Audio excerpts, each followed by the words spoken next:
안녕하세요. 공감 토크쇼 오달수 오늘의 달콤한 수다를 시작하겠습니다. 여러분 설 명절 잘 보내셨나요? 지금쯤이면 연휴 후유증에 시달리시는 분들도 꽤 계실 텐데요. 저희가 오늘은 이 설 명절에 관한 얘기를 좀 나눠보려고 합니다. 어린 시절 설날에 대한 추억 같은 거 있으세요? 설 많죠. 근데 뭐 부르조아로 지낸 최 변호사님은 잘 모르시겠지만 저는 설하면 어린 시절 하면 저희 때는 신정 구정, 지금 뭐 아시는 용어인지 모르지만 신정 구정이 있었죠. 저희 초등학교 때까지만 해도.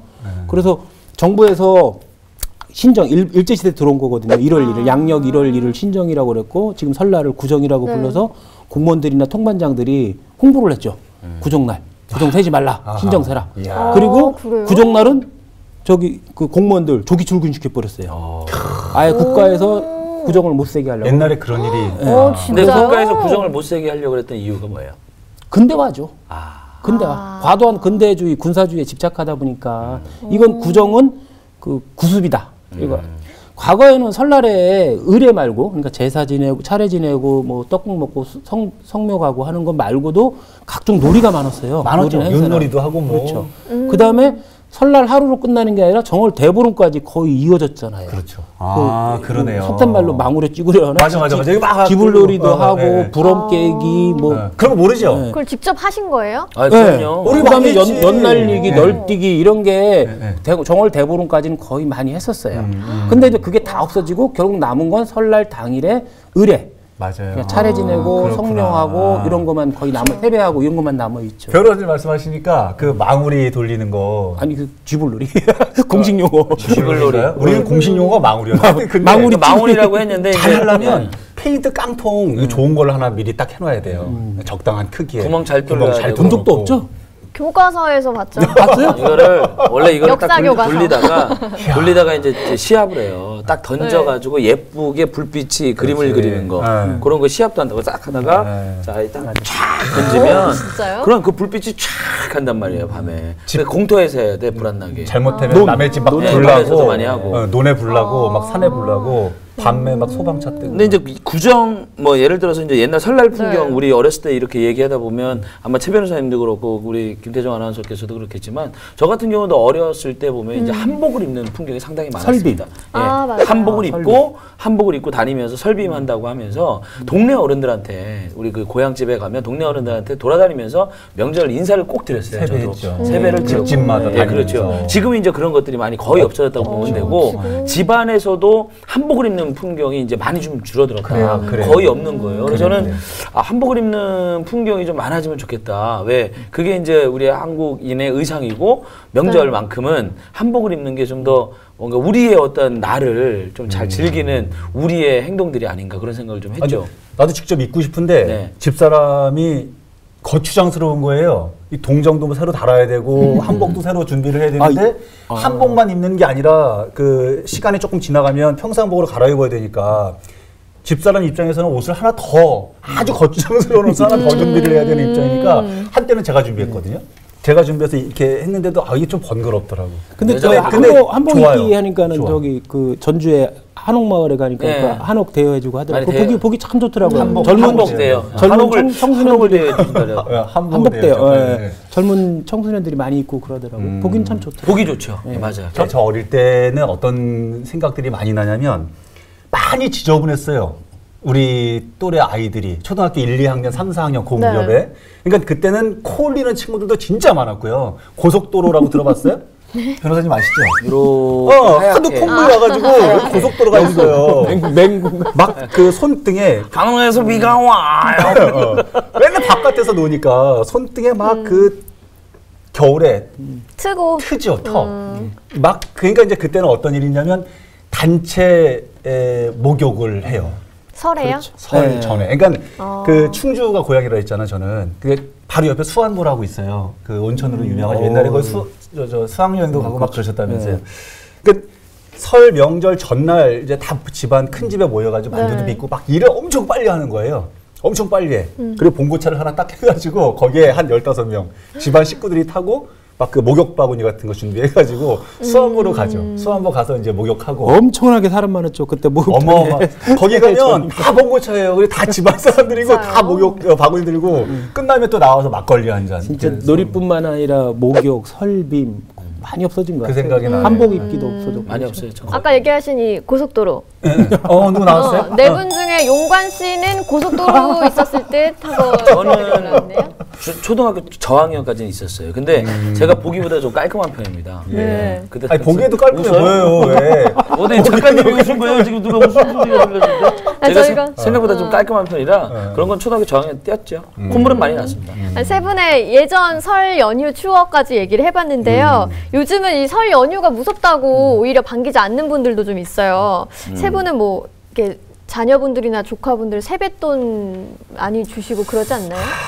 사실 옛날에는 세뱃돈에 대한 그 설렘이 어마어마했던 것 같아요. 근데 그때는 뭐 세뱃돈 많이 받아봐야 1, 2만 원이에요. 그러니까 그것도 다 1,000원짜리. 그거를 한 2만 원 정도 되면 이게 너무 많은 거예요. 그래서 그 두꺼운 책 사이에다가 넣어가지고 빳빳하게 이렇게 해서 아주 요긴하게 잘 쓰긴 했는데 이제는 세뱃돈을 줘야 되는 입장이니까 부담스럽죠, 사실은. 저는 집안 어른들이 대부분이 자린고비인지 뭐 평소 용돈은 전혀 주신 적이 없고 세뱃돈도 되게 짰어요. 그래서 제가 그때 다른 친구들이 너무 부러워서 내가 어른이 되면 딱 2가지를 결심했어요. 월급 타면 냉장고에 아이스크림을 꽉 채우겠다. 그 다음에 애들 있으면 용돈이나 세뱃돈 팡팡 주겠다. 오, 그렇게 하고 계세요? 일어났나요? 용돈이나 세뱃돈은 용돈은 자주 주고 세뱃돈도 꼭꼭 챙겨주는 편인데 와이프가 도끼눈을. 아니 근데 대가족이라든가 가족들이 좀 많은 데에서는 세뱃돈을 많이 받죠. 어린이들이. 근데 이제 좀 이렇게 약간의 소가족, 그러니까 큰 뭐 어른들이 많지 않은 집에서는 받는 액수 자체가 차원이 달라요. 근데 어디 보면 정말 어마어마하고 뭐 저 같은 경우도 그냥 이렇게 아주 소소하게 받았던 그런 기억이 좀 나고 지금도 뭐 하게 되면 제가 그 뭐 예를 들어서 뭐 아이들한테 지금도 이제 우리 조카들도 있고 그러니까 그렇게 조금씩 준비를 하게 되죠. 어린 분들도 있고 하니까. 저는 이제 친구들하고 대학 한 졸업할 때쯤에 이제 단체 채팅방에서 세뱃돈을 우리가 몇 살까지 받아야 되는 것인가, 언제까지 받으면 되나 했는데 결론은 주실 때까지 계속 받는다. 아니 그러니까 현명한 친구들이네. 그러니까 주실 때까지 받는 게 맞는 거죠. 그 어른들도 젊은 사람들이 내가 세뱃돈을 언제까지 받을 것이냐를 고민하면 어른들은 우리가 쟤를 언제까지 줄 것이냐 돈을 준비하면 고민을 한다니까. 맞아. 세뱃돈 얘기 나오니까 그러네. 지금까지 저희 이제 다커슨이 세뱃돈 안 주셔도 돼요라는 조카들 본 적이 없어요. 근데 진짜 교육을 받기로 아이들이 일할 때부터는 세뱃돈을 주지 않아도 된다. 이렇게 교육을 받았어요. 그런데 우리 조카가 학교를 졸업하고 인턴으로 간 거예요. 이제 안 줘도 되잖아요. 6개월이 끝났어요. 취업을 못했어요. 다시 주셔야겠네요. 다시 줘야 되지 않나요? 취업이 기준이 되면 안 되고 예를 들어서 애매하더라고요. 그래서 그렇게 되면 결혼을 했는데 며느리 있잖아요. 어른들은 또 아버님들은 시아버님들은 며느리한테도 따로 세뱃돈도 드리고 이렇게 한단 말이죠. 그러다 보니까 그 기준은 주는 사람이 정하는 것 같아요. 주는 사람이 얘는 줘도 되겠다 하면 주고 이제 얘는 안 주겠다 싶으면 안 줘도 되고 뭐 저 같으면 애들 세뱃돈보다는 취업준비생이나 이런 친구들 세뱃돈이 더 부담이 되는 것 같아요. 조카들이 많다 보니까 조금 더 안 되고 대학생이나 취업준비생들이 더 부담이 되죠. 얼마를 줘야 될지 모르겠으니까. 그 세뱃돈 받는 게 굉장히 큰 도움이 됩니다. 네. 그렇죠. 그래요? 꼭 챙겨주셔야 합니다. 많이 적고 그래서 그런 것 같아요. 가져가면 또 이거 하니까 댓글로는 도대체 어머니가 나중에 커서 준다고 가져가셨던 세뱃돈을 언제 주시나요? 하셨어요. 아마 어머니 손가락에 반지로 돼 있거나. 저는 오늘 아들내미가 이제 세뱃돈 고등학교 올라가잖아요. 그러니까 이번에 세뱃돈 엄청나게 많이 받을 거라고 이렇게 와이프랑 얘기를 하더라고요. 그래서 딱 아들한테 그랬죠. 너 매달 작년에 매달 용돈 부족하다고 그래서 아빠 돈 매달 한 2만 원씩 가져갔지? 계산해서 24만 원이다. 회수할 거다. 거꾸로. 근데 엄마들이라든가 이렇게 가져가면 저희도 이제 아이들이 누군가가 이렇게 세뱃돈을 받거나 예를 들어서 용돈을 받게 되면 그 부분에 대해서 애들이 이제 돈 관리 능력이 없으니까 저희들이 엄마가 이제 하게 되잖아요. 그래서 저희 와이프 같은 경우는 애 통장을 만들어서 거기다 꾸준히 넣어주게 되잖아요. 그러니까 그 보통 넣어서 아이들한테 이제 나중에 필요할 때 쓰게끔 하기 위해서 약간 세이브를 하는 경우도 있고 근데 이제 그게 이제 중요한 부분이 거기서 이제 목돈이 쌓이다 보면 정말로 중요할 때 목돈이 필요할 때가 있어요. 아, 그러면 눈이 가지고. 아, 그거 그러면 잠깐 깼다가 이자까지 쳐서 채워놓자 그랬는데 결국엔 사라지는 느낌이 있잖아요. 그렇지만 나는 뭐 교복하거나 교복사거나 뭐 그럴 때 많이 쓰는 거죠. 저 같은 경우는 대학 갈 때 우리 어머니가 그걸로 많이 준비를 해주셨던 기억이 나고 진짜요? 결혼할 때 그랬던 기억이 있어요. 그래서 이제 그런 기억이 저는 있어서 아이한테도 이렇게 하면 좋겠다 생각을 좀 대부분의 부모님들이 많이 그렇게 모아놓으시는 아이를 위해서. 어머니가 내 세뱃돈 착취했다고 편취했다고 뭐 너무 기분 나빠하실 필요 없는 것 같아요. 왜 그러면 어머니 아버지는 또 어른들한테 세뱃돈 하라고 주시잖아요. 또 이렇게 세뱃돈 쓰세요라고 또 10,000원짜리 빳빳하게 해서 이렇게 맞아요. 엄마 아빠가 혹시 갈취하면 그것 때문에 문제가 되는 친구들은 변호사님에게 법적으로 좀 상담을 개인적으로 받으시기를. 그럼 뭐 공정을 받죠. 뭐 세뱃돈 받을 때. 그렇지? 네. 편취 안 하기로. 네. 라이브 방송 시청자분께서는 설날엔 헌돈 새 걸로 바꾸는 은행이 바쁘죠 이러셨네요. 저는 저거 한 번도 안 해봤어요. 오늘도 저희 직원이 갔다 왔는데 아주 번호 순번이 10번이 넘었다고. 다 새 돈 바꾸려고? 그거 왜 그런? 저는 근데 한 번도 그걸 해본 적이 없어요. 저것 때문에 은행에서 요새는 캠페인도 하던데요. 뭐라고? 세뱃돈은 꼭 새 돈으로 안 줘도 됩니다. 깨끗한 돈으로 준비한. 돈 만드는 게 너무 또 돈이 많이 들어간대요. 거기다 기분 좋으라고. 새 돈으로 안 줘도 됩니다. 헌돈으로 줘도 됩니다. 다만 큰 돈으로 주세요. 큰 돈으로. 중요하죠. 접혀 있거나 살짝 그 10분의 1 정도 찢어져도 됩니다. 바꿀 수가 있고 활용이 가능하니까. 많이 주는 게 큰 돈으로. 아, 그럼요. 예. 세뱃돈은 큰 돈으로 주는 걸로. 근데 이제 새 돈으로 주면 주는 사람도 그렇고 받는 사람도 그렇고 서로 기분 좋으니까 이제 그런 어떤 그런 뭐라 그럴까요? 관습 아닌 관습자 사람들이 막 가서 새 돈으로 바꾸고 드리고 주시고 했던 것 같은데 그게 뭐 그건 뭐 큰. 새 돈으로 주실 때는 항상 조심해야 돼요. 더 갈 수 있어요. 항상 이렇게 공기가 없어. 맞아요. 이거 몇 번이래야 돼. 이거 안 떨어져. 이거 몇 번 해도. 아니 다음에 누굴 줘야 되는데 분명히 있었는데 없어요 돈이. 아 그런 경우 있어요. 맞아. 그건 혹시 사모님께서 그럴 수도 있어요. 아니 저 세뱃돈 얘기를 한창 했었는데 보경 아나운서는 최 변호사님께 세배하고 세뱃돈 받아도 되지 않나요? 하셨네요. 저런 막말 이거. 좋은 생각인 것 같아요.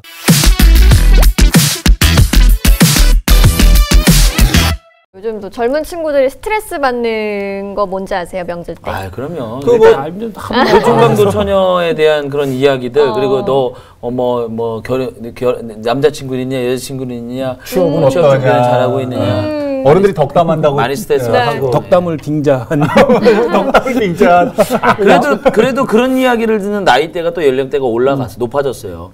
예전에 여자가 30대만 되면 그 엄청난 스트레스. 노처녀라고. 그렇죠. 끝이죠, 끝. 30만 넘어도. 근데 요즘은 이제 그런 것들이 좀 줄어들긴 하지만 그래도 또 이야기를 많이 듣게 되죠. 댓글로도 새해 안 해도 되는 얘기. 취업했니? 결혼은 안 하니? 이러고 올려주셨어요. 저런 얘기 정말 듣기 싫어한대요. 그러니까 어느 순간 정말. 큰 집에 우리도 이제 다 모이면 조카들이 이제 이 경계선상에 있는 친구들이 있잖아요.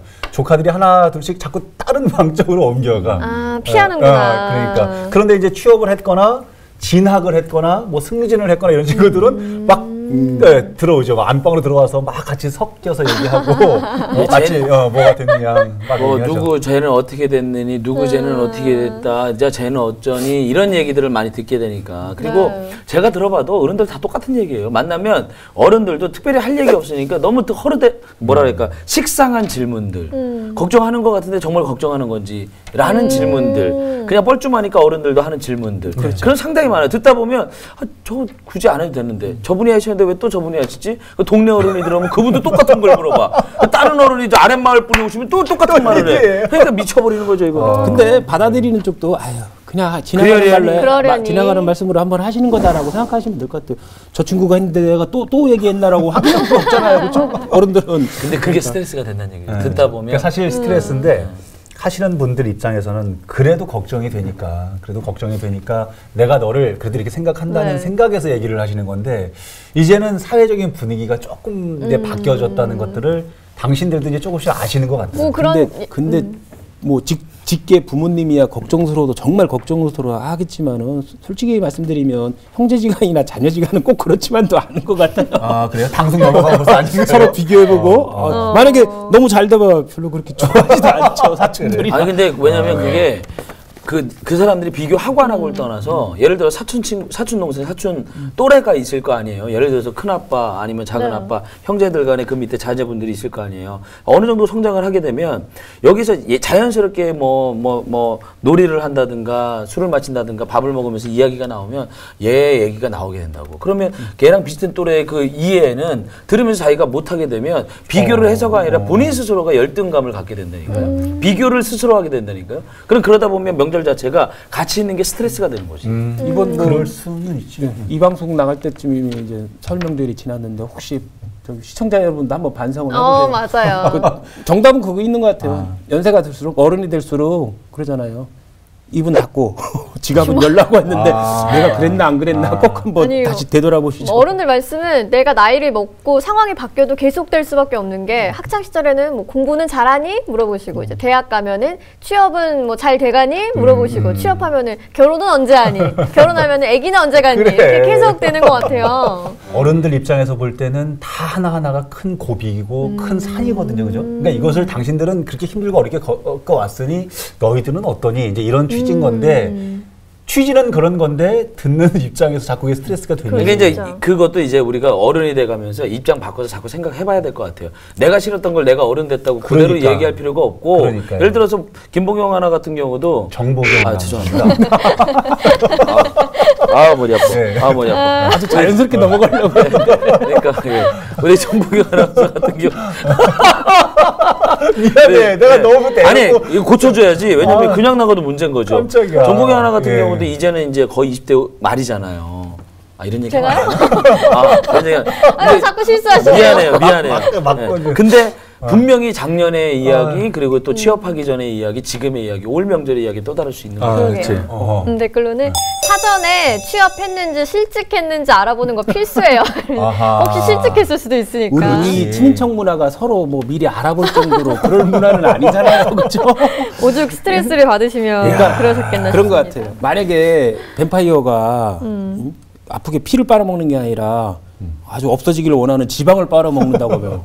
얼마나 좋겠어요. 그것처럼 어른들도 이제 뭐 실직하고 취업하지 못한 친구거나 진학하지 못한 친구들한테는 그들이 간절히 원하는 거 두둑한 용돈. 그다음에 시집 못 가거나 결혼 못한 아들의 조카들한테 좋은 배필을 소개시키고 이래야지 괜히 뭐 그런 것도 안 해주면서 괜히 시시콜콜 뭐 걱정스러운 투로 그렇게 하실 필요 없는 거 같아요. 설에 갔더니 당숙 아저씨가 뭐 소개팅을 알선을 해준다고. 괜찮네. 오.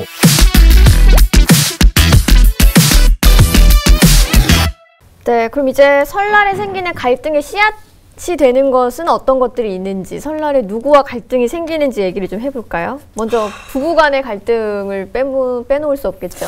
부부간의 갈등을 일으키는 게 그 설날 전날에 이제 고주망태 들어온 친구들 만나서 들어오는 남편. 그러니까 그게 거의 크죠. 예를 들어서 명절날 음식하러 갔는데 잠깐 앉아 있다가 친구 전화 받고 나가고 본인은 계속해서 전 부치고 애들 시중 다 들고 시부모님 시중 들어야 되고 그러면 그때 어떻게 되겠습니까? 폭발하는 거지. 반대로 바꿔가지고 우리가 처갓집 가가지고 와이프 갑자기 친구들 전화 받고 와서 난 거기 가고 뭐 허드렛일하고 뭐 하고 뭐 농사일도 좀 돕고 명절날에도 농사일도 좀 돕고 하는 사위들 많이 있거든요. 있죠. 예, 농가에 이제 장가간 사람들은 그럼 뭐 예를 들어서 막 일하고 전부 치고 하는데 와이프가 나가고 제가 친구 만나다가 얘기하고 난감한가. 그냥 들어오면 몰라. 딴 사람이 돼서 들어와. 또 환장하는 거죠, 이거는. 그럼 입장 바꿔 생각하면은. 입장만 바꾸면 해결되는 거예요. 본인은 명절 전날 친구들 안 만난다고 마음대로 막 얘기하는 거. 제가 그 나가는 입장으로서 옹호를 좀 할게요. 정말 네. 한번 들어보시죠. 타지에서 맨날 직장 다니라고 고생했어요. 친구들 만날 시간도 없어요. 근데 전국 각지에서 고향에 딱 모였어. 1년에 딱 2번 해요, 남자들. 만날 수 있는 기회를 고향 친구들, 어렸을 때 친구들, 고등학교 친구들. 평상시에는 평상시 모임 때문에 나가시고 명절에는 평상시에는 그 친구들을 못 만나지. 그러니까 다른 친구들 만나요. 그렇죠. 명절 때는 그 친구를 만나고. 1년에 365일 나가시는 거네. 최 변호사님 말씀 들으니까 그것도 일리가 있네요. 그러니까 제가 타지 생활을 안 해봐서 그런데 예를 들어서 검사 시절이었으면 계속 타지 생활이었을 거 아니에요. 1년에 딱 2번 보는 건데. 1년에 한 번 이제 명절날 오면 친구는 한 번은 만나야 되겠네. 그렇죠. 한 번만. 근데 계속 나가. 그런 명절날 연휴 모임이 때. 명절 전날 옛날에는 3개였어요. 사탕을 떼야 돼. 사탕을 떼니까 고주망태가 될 수 없지. 어디 가서 술 안 먹어봐요. 저 자식 저거 출세하더니 사람이 저렇게 되면 알았어. 고주망태 될 수밖에 없지. 나름의 이유가 있었네요. 출세하신 분 본인 안 나간다고 그렇게 막 아니 저는 어차피 여기 타지 생활을 안 했으니까 여기서 저는 그 대신 타지 생활을 안 했는데 명절날 아까 서두에 제가 말씀드렸지만 혼자서 나가서 일을 하면서 생활을 했어요. 꽤 오랫동안. 그 일을 하러 저는 나가 있으면 이제 집사람 혼자 애들 데리고 가서 거기서 이제 음식도 하고 그렇죠. 명절도 보내야 되잖아요. 그러다 보면 이제 약간 미안함이 좀 있죠. 저는 좀 편안하지만 명절날 내가 와서 일하면서 여기서 혼자서 이렇게 큰 리조트에서 혼자 이렇게 딱 있을 땐 약간의 쓰잖아. 외로움도 살짝 없지 않아 있는 거죠. 명절날도 떼돈 벌러 가신 분한테 그렇게 생각하시면 안 하실 테죠. 댁에서. 우리 남편 고생하신다. 이런 갈등도 있지 않나요? 뭐 처가를 먼저 갈지 시댁을 먼저 갈지 아니면 시댁에서 오래 있다가 처가는 잠깐 들른다든지. 언제쯤에 갈지. 그거는 엄청 많죠. 저는 초창기 때는 결혼해서 한 5년 정도 때까지는 좀 시끄러웠어요. 그러니까 처가도 충주에 있고 친가도 충주에 있으니까 그 조금 이제 그런 게 있죠. 근데 지금은 다 교통 정리가 됐어요. 그러니까 설 전날이 장모님 생신이에요. 가야죠. 근데 그날이 작은 할머니 제삿 날이에요. 또 저녁 때는 근로일. 그래서 초창기 때는 빨리 가서 저녁 식사를 하고 제사를 이제 지내러 가고 막 이제 이랬었는데 지금 이제 재관들도 많고 그러니까 거기서 이제 거기대로 지내고 딱 여기는 스케줄이 딱딱딱 좋은 거죠. 좋은 옛날에 저 개그 프로 있었잖아요. 애정남이라고 애매한 걸 정해주는 남자라고 있었잖아요. 거기서 이 문제 한번 나왔던 것 같아요. 그래요? 처가를 가냐 어디를 먼저 가냐 언제쯤에 가야 되냐 이 문제처럼 이거 참 복잡 미묘한 것 같아요. 여기처럼 태종 아나운서처럼 딱딱 이게 정해지면 되는데 저희도 그런 것 같아요. 그러니까 본가 행사 끝나고 가긴 가야 되는데 매형들이나 누님들이 전화를 하세요. 나 지금 가니까 용현아 얼굴 좀 보자. 처가를 가야 되는데. 그러면 양쪽도 키우느라고 진짜 이러지도 저러지도 못하시겠어. 말도 제대로 못하겠고. 근데 거기서는 그냥 빨리 떠야 돼요. 본가에 먼저 가는 것 자체가 여자들 입장에선 같은 자식이 결혼했는데 왜 우리 부모님도 혼자 계시는데 예를 들어서 부모님만 계시고 자기가 외동 아들이나 외동 딸이야. 그럴 수 있죠. 예, 그런 경우에는 왜 여기 가서 우리 부모님은 외롭게 있어야 돼 명절인데 극단적인 예일 수도 있겠지만 그러면 어떻게 해야 되냐? 우리가 내려오는 관례적인 일이기 때문에 본가에 먼저 가서 음식을 하니까 그럼 딱 공식적인 거 끝나고 나면 형 누나를 기다리는 것보다는 빨리 일어나서 출발해서 처갓집에 가서 그런 모습을 일단은 보여주는 노력이라도 해야 되잖아요. 1년에 딱 2번 매형하고 누님께서 그렇게 보고 싶다는데 매형하고 누님도 매년 봐요. 1년에 딱 2번. 제가 이 타이밍에 여러분께 퀴즈를 하나 내드릴게요. 결혼한 여성분들이 뽑은 명절에 제일 싫은 사람 누굴까요? 1위부터 4위까지 있습니다. 자, 일단은 처음으로 저는 지금 우리 대화 속에 다 나온 것 같아요. 이 사람들이. 동서? 얄미운 동서? 얄미운 동서? 남편? 전 남편 같아. 남편이요? 일단 저는 남편이 있을 것 같고. 그 다음에 아까 저기 누나 얘기했으니까 시누이. 알았네. 시어머니, 시누이, 시동생. 다네. 시시시? 뭐 이런 거 아닐까? 이유도 같이 얘기를 해주시면 좋겠는데 일단 1위는 눈치 없이 행동하는 남편. 그럼 남편이 1등이네. 그냥 남편이 아니라 눈치 없이 행동하는 2위는 일만 시키고 친정 못 가게 하는 시댁 식구들. 통 잡아서 통틀어서 시댁 식구들. 저기 처가를 못 가게 하는 시댁 식구들이 있어요? 있대요. 가려고 하면 술상 차려라 뭐 이러는 데가 있더라고 저쪽에. 손님들이 뭐 하자 그냥 으라 막 놀고 분위기 만들고 일어나기 힘들게. 저는 3위가 좀 의외였던 게 아무 말 못하고 있는 내 자신. 이 3위예요. 스스로에게. 좀 짠하네. 그렇죠. 아니 그거 마음이 아팠어요. 1, 2위는 다 했다는 그 말 다 했다는 거예요. 그나마. 4위는 말을 하는 늘 늦게 나타나는 동서. 그렇지. 일은 내가 다 하고 동서는 늦게 해요. 근데 이제 늘 늦게 나타나는 동서는 꼭 그 늦게 나타나는 동서는 또 커리어도 좋아. 막 일도 막 하고 봉투 큰 거 막 딱 늦게 와서 탁 하고 요새는 뭐 아예 나타나지도 않는 동서분들 많잖아요. 여행 가느라고. 그렇죠. 이것저것 핑계 대고서 뭐 남편이 일이 바빠서요. 그럴 수 있겠네요. 근데 우리 집은 이제 어떤 것 때문에 갈등의 씨앗이 되냐면 이 사람 때문에 갈등의 씨앗이 아니라 술 때문에 좀 시끄러웠어요. 늘 어른들께 인사하는 것은 무조건 술과 고기였었어요. 어릴 때서부터 그렇게 교육을 받아서 네. 어른들께 인사를 하러 가면 손에는 술과 고기를 들고 있어야 돼. 부잣집. 그리고 누가 오면 뭐 차 문화, 뭐 식사 문화가 네. 아니라 술상 문화야, 무조건. 하루에 4-5번씩 보죠. 4-5번 보죠. 근데 이게 이제 아버지 돌아가시고서는 조금 간소화됐는데 네. 지금 한 10시간. 아니 이제 그거 이제 술을 많이 먹는 거는 명절날 의뢰에 있는 일이고 이제 술을 먹다 보면 기분이 좋아가지고 이런저런 막 이야기하다가 이제 술이 과해져요. 그러다가 이제 서로 속상한 이야기가 오는 거야. 얘 그래도 넌 그런 말 하면 안 돼. 야 너는 아빠 살아계실 때 네가 그랬었어? 너는 그런 말 하면 안 된다. 이렇게 시작돼요, 얘기가. 그러다가 언니도 그렇게 말하면 나도 섭해. 이렇게 되면서 이제 형 동생 간에도 술이 과해지면 이런 얘기가 아니 이런 얘기 들어봤잖아요. 나 형 그렇게 얘기하면 여보 짐 싸! 아니 이런다니까 진짜로. 이게 문제야. 술이 과해지면 너무 솔직해지고 여보 짐 싸 이 얘기 나오잖아요. 얘 가! 맞아. 그런 거. 진짜. 원래 설 명절 기간에 그 평소보다 가정폭력 신고가 거의 1.5배에서 2배가 더 많대잖아요. 그 예전에 그런 것도 많아요. 그러니까 이제 고스톱을 가족끼리 치고 윷놀이도 하게 되잖아요. 그래 이게 말 놓고 가다가 이거 야 아까 네가 이거 뒤로 빼는 거네 이러면서 이제 싸우게 돼. 말 놓다가 싸워. 윷놀이 하면 거리다 하다가 말 가지고서 아니 네가 내가 2개 업자고 했어 안 했어 이런 거 있잖아. 그런 것 때문에 싸운다니까 또. 그래서 이제 유치하지만 우리 집은 그렇게 술 때문에 그래서 지금은 많이 좀 줄인다고 줄였는데도 하여튼 걱정이에요. 하여튼 좀 줄여야 되는데. 용현 변호사님은 어떠세요? 뭐 술 때문이든 뭐 이렇게 아픈 말을 들어보셨다거나. 갈등이 이제 요새는 그 고부 갈등이나 동서 갈등 여기 플러스 이제 사위하고 장모 사이의 갈등도 심하다는 것 같아요. 그렇죠? 장서 갈등이라고 하죠. 장서 갈등 심한 것 같아요. 근데 어느 학자가 그런 얘기를 하더라고. 이걸 해결하는 고부 갈등이나 장서 갈등을 해결하는 방법 제일 좋은 방법은 고부 갈등에는 남편이 나서야 되고 남편이 해결자가 돼야 되고 장서 갈등은 와이프가 해결자가 돼야 된다. 그렇게 된다고. 쉽게 말씀드리면 이렇게 얘기해 된다는 거죠. 아들이나 그 와이프가 엄마는 그런 거 아니야.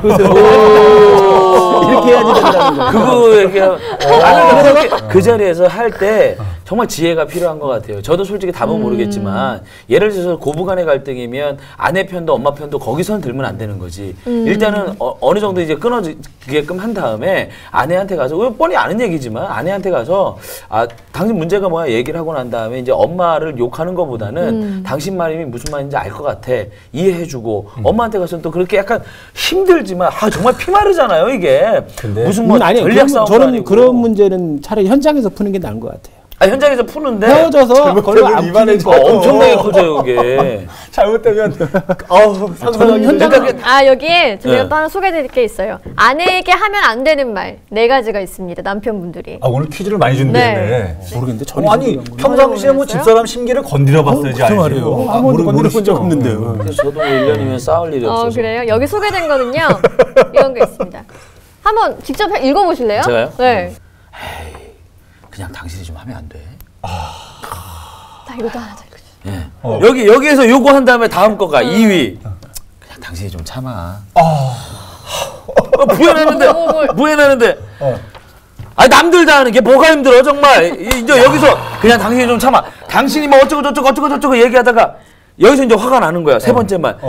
남들 다 하는 거 뭐가 힘들다 그래. 딱 여기서 가는 거야. 다이나마이트 불 붙이는 여기서 막 당신 엄마가 지금 그래가지고 그런 거 아니에요. 당신 엄마 때문에 내가 그런 거 아니에요. 우리 엄마는 그럴 리가 없어. 비수를 마지막에 꽂는 거지 이게. 제가 정답을 찾았네요. 그러면은 가장 듣고 싶은 남편한테 가장 듣고 싶은 말은 다음에 듣는 게 아니라 현장에서 듣는 거죠. 거기서 엄마는 그러는 거 아니야. 이 말이 1등일 거예요. 그럼 다음 명절날 가족이 모이는 걸 못 봅니다. 다음 명절날 가족이 모이고. 근데 이런 정도 멘트가 비일비재하게 주변에 있다는 얘기 듣고 지금도 많이 있으니까 이렇게 나올 텐데 진짜 가슴이 좀 그러네요. 사실 뭐 추석이나 설이나 명절이 끝나면은 그 가정 불화에 이제 나중에 마지막에 정수가 되는 게 부부 갈등이 돼 버리잖아요. 명절 딱 돌아와서. 그렇죠. 그게 제가 통계를 보니까 그것도 증명이 되더라고요. 그 가정 폭력 명절 전후로 가정 폭력 신고가 가장 많이 들어오는 시간이 명절 마지막 날 저녁 10시 무렵이래요. 그것도 수도권에서. 그 이유가 뭐냐면 고향 가서 갈등이 쌓여있다가 비경해서 마지막 날 얘기하다가 아까처럼 미주알 고주알 얘기하기 시작하다가 폭발한다는 거죠. 그때가. 그 명절 이후엔 이혼 상담도 급증한다고 하던데. 네, 그 보니까 도로 저는 짠 것 같아요. 지구하고 잘하시네요. 명절 직후에 인터넷 포털에 이혼 검색이 30%까지 증가하네요. 통상. 그리고 다음 달, 그러니까 명절이 있는 다음 달에는 이혼 소송도 접수된 게 40%나 이상 더 증가한대요. 이게 이제 그 정도로 심각한 거죠. 부부간에는 이혼 소송이 있지만 모자간에는 이별 소송이 없어요. 그러니까 엄마는 그러는 거 아니야라고 현장에서 현장에서 어머니 죄송합니다. 그게 낫죠. 그러니까 지금 이제 우리 그 뒤에서 작가님이 웃음소리가 되게 중간중간에 크게 그냥 아주 그냥 박장대소를 하는데 이제 결혼을 해서 애를 낳고 사다 보니 이런 입장이다 이거죠. 며느리 입장에서 공감을 좀 하는 거 같아요. 작가님 동의하죠? 엄마는 그러는 거 아니 계속 큰 소리가 들려. 근데 중요한 건요.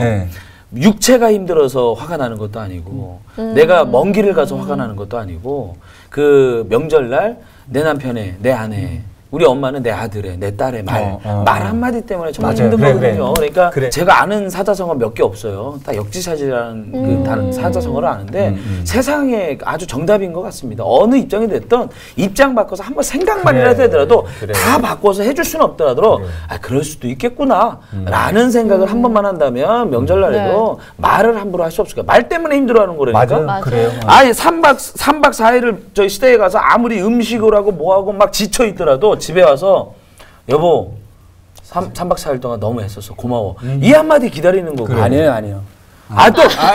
최 변호사님 또 쫓으려고 이상한 말 하지 마요. 비경을 해서 이제 집으로 돌아와서 아까 뭐 그랬잖아요. 당신이 참아. 그리고 우리 식구들이 뭘 잘못했네 이런 말 모자간에도 지금 인연을 끊으려고. 그래서 이제 딱 그래서 집에 왔어. 딱 와서 이제 고생했어. 미안해. 딱 그러면은 더 무서운 말을 들어요. 뭐라고요? 뭐가 너한테? 거기서부터 끝이었구나. 맞아. 정신 똑바로 차리고 미리 답변을 준비해야 돼요. 고생했어. 아니 그러니까요. 지금 최 변호사님 말씀하신 대로 구체적으로 자기가 한번 되돌아보고 명절을 적어요. 네, 그다음에 딱 하다가 생각난 거 제목만 타이틀만 적어놓고 여보 내가 일단 첫 번째는 이걸 잘못했고 두 번째는 이거 보면 나름대로 또 자기가 이거 되게 귀여울 것 같지 않아요? 여자 입장에서도? 아니 그렇게 얘기하면 또 그러는 거 아니 그럼 어떻게 할 건데 또 이렇게 물어보는 거야. 다음엔 안 그럴게요. 어떻게 대책까지 세워놓고 괜찮아요. 좋은 방법 주셨네요. 사실 더 중요한 부분이 하나가 있는데요. 그 뭐 미안해, 고마워, 수고했어, 뭐 이런 얘기들 부부지간에 아직도 못하는 사람들 많거든요. 그러니까 제가 지금 하고 싶은 얘기 뭐냐면 뭐 미안해, 고마워 이렇게 자주 얘기하는 하는 게 아니라 이 말을 자주 해봐야지 할 수 있어요. 말 잘하는 것보다 더 확실한 게 있잖아요. 선물? 그렇죠. 물질적 보상이지. 그러니까 딱 그거야. 백 같은 걸 하나 제대로 된 걸 사놓고요. 한번 이벤트를 해주는 것도 괜찮아요. 집에 딱 도착했을 때 뭐가 약간 일부러 좀 더 스트레스를 긁어놔 막 더 화가 그래서 터지기 직전까지 딱 한 다음에 딱 이벤트를 하는 거예요. 당신 이럴 거면 방에 들어가 있어! 하면서 문을 딱 열었는데 큰 가방 딱 있어. 막 똥 가방이 있고 막 그런 거 있잖아. 괜찮을 것 같은데. 알겠습니다. 오늘 저희 오달스에서는 설 명절에 꼭 발생하는 갈등과 후유증 그리고 극복하는 방법까지 얘기 나눠봤습니다. 오늘의 공간 키워드로 마무리를 해볼까요? 제가 먼저 나가겠습니다. 저는 오늘 설 명절 후유증, 뭐 추석 때도 그런데 명절 후유증 그러면 너 때문에, 쟤 때문에, 뭐 누구 때문에 막 이렇게 하잖아요. 그래서 왜 내 탓 공방들을 많이 해요. 오늘 공감 키워드로 내 덕, 내 복 이렇게 말을 좀 만들어봤어요. 그러니까 너의 덕이고 그로 인한 즐거움들은 나의 복이다. 이렇게 생각하면 너무 좋지 않을까요? 네네. 그래서 서로 조금씩 감사하고 살면 좋지 않을까. 그래서 내 덕, 내 복 이렇게 정리합니다. 그렇지. 그럼 저는 그러면 들으면서 또 생각난 공간 키워드가 식상에서 최 변호사님이 또 나중에 이렇게 또 뭐라고 하시겠지만 믿음과 소망과 사랑 중에 그 중에 제일은 사랑이다. 그래서 사랑, 가족은 사랑입니다. 오늘은 뭐 하시려고요 또? 아니 이제 사랑이라는 이거 잘렸어. 이거 잘렸어. 저는 귀성. 네. 귀성이 이제 고향에 찾아가서 조상이나 부모님을 살핀다는 거잖아요. 근데 귀성을 한자 그대로 쓰면은 돌아갈 귀 살필 성자예요. 지금 이 방송 이제 보시는 분들은 이제 추석 명절 다 끝나셔서 이제 집으로 귀가를 하셨잖아요. 그렇다면 다시 한번 살펴볼 필요가 있는 것 같아요. 설이라는 명절의 본래 의미는 새해를 맞아서 조상이나 부모님 찾아뵙고 가족 간의 화목을 다진다는 의미거든요. 그쵸? 서로 복을 빌어주고. 그런데 이게 결과적으로 많은 경우에, 거의 모든 경우에 불화만 남게 돼요. 더 큰 불화의 심한. 본래의 의미를 좀 다시 살펴서서 모든 잘못은 나한테서부터 비롯됐다. 그리고 설은 이런 의미다라는 걸 다시 한번 성찰을 하는 그런 이 시간이 좀 됐으면 좋겠어요. 그래서 돌아오셨으니까 이제 다시 한번 성찰하자. 귀성. 예. 하겠습니다. 살필성이었군요. 그래요. 이번 명절은 다들 서로 배려하면서 사랑이 넘치는 명절이셨기를 바라겠습니다. 네, 마무리해볼까요? 천만요정 배우 오다이스가 우리를 견제하는 그날까지 저희는 계속됩니다. 쭉!